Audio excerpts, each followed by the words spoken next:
Looking at last week and what this week looks like in terms of the topic in Parliament, there's this fight over racism, the claims and counterclaims of racism and being an activist. I mean, the temperature's not great in Canberra at the moment, is it? But who's escalated that? It's a I don't know. Who do you only think? The day before. Well, no. Well, with due respect, the day before she stood up in Parliament and actually did a point of order in question time saying that we should bring more respect to the Parliament, and then walks in the very next day and calls Peter Dutton a racist. How is that? How is that the behaviour of these self-righteous teals sitting there telling us how we should live our lives, the most entitled politicians in the Parliament, and they're calling Peter Dutton racist for what? Making a suggestion about our national security, a suggestion that has been utilised by governments of the past to make sure that we can have humanitarian intake, when many of their own neighbours won't take any humanitarian intake at all in other countries. Australia is prepared to stand up. Peter Dutton is saying that, but he's worried about bringing people from a war zone where it's very fluid and there is a considerable amount of hate.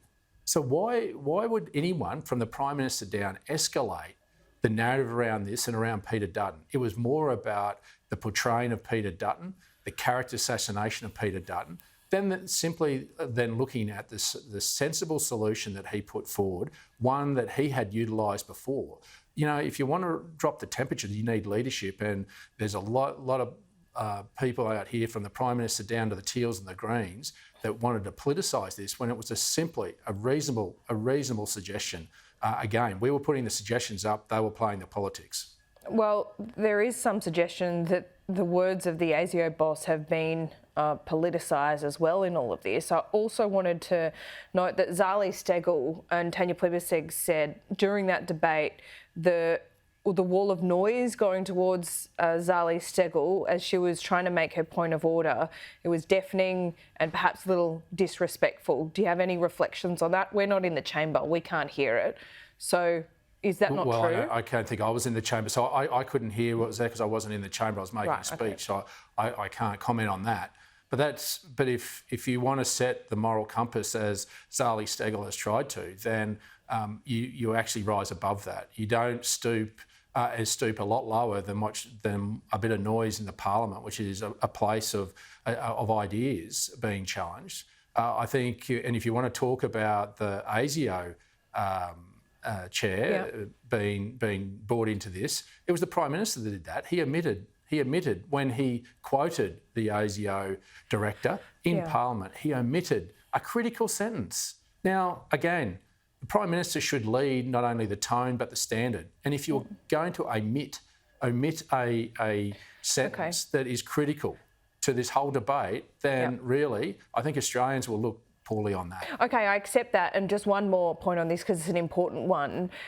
Sure, we can talk about what was omitted from that statement, and I think you're right to do that. But when it comes down to it, the Director-General, Mike Burgess, doesn't seem to have a fundamental problem with how visas have been granted to the almost 1,300 people that are in the country right now. He doesn't have concerns, or doesn't seem to have concerns, about their security status. If he doesn't have any concerns, why should you? Why should we? Well, we're again asking a pretty serious question. I think the government should be able to give us comfort that they've asked the Director-General, and it goes to the heart of that sentence. But he's done a series of media interviews over the last week, and he hasn't expressed any concern about the 1,300 people No, with respect. I think that's... With respect. Yeah. No, with respect, he's only seen the ones where the criteria is hit. So he's only seen now... Of the ones that are here, though, of the refugees. Can I just finish? Because I think you'll understand what I'm about to say if I'm allowed to be able to articulate it.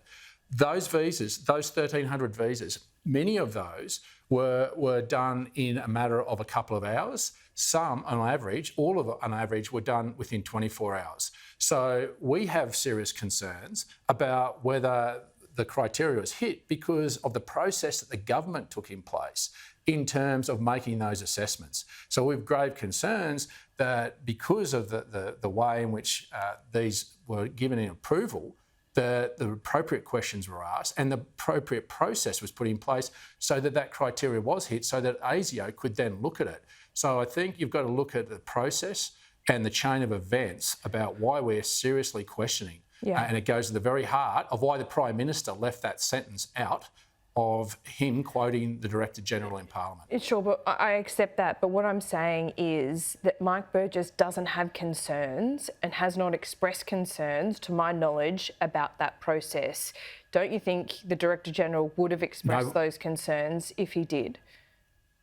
But what I'm saying is that his comments are very clear. It's pretty simple. Like, if he was concerned about it, saying, well, we've only had 24 hours to look at this, we haven't had enough time, but he hasn't said that. But he has, because he hasn't seen. He only sees the ones where the criteria is hit. Now, if the criteria set up by the government isn't right. Now, this is well articulated. Laura, don't you think he might say... question to ask. Yeah, sure. But don't you think he might say, well, I haven't seen them, so can I see them? And he hasn't done that.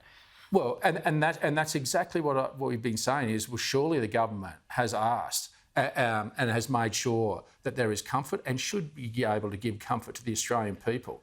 That those 1,300 that are there, that the appropriate checks have been done. Now, they're already here because of the fact that they approved those visas so quickly. So we've got to make sure that is any of those that are sitting here, and I think that's only a fair question to ask, don't you? When you see the public comments of the Director-General, you see that the Prime Minister's omitted a sentence that is critical to that, and yet we are being condemned as racist because we dare ask questions about the validity of these people that have come here.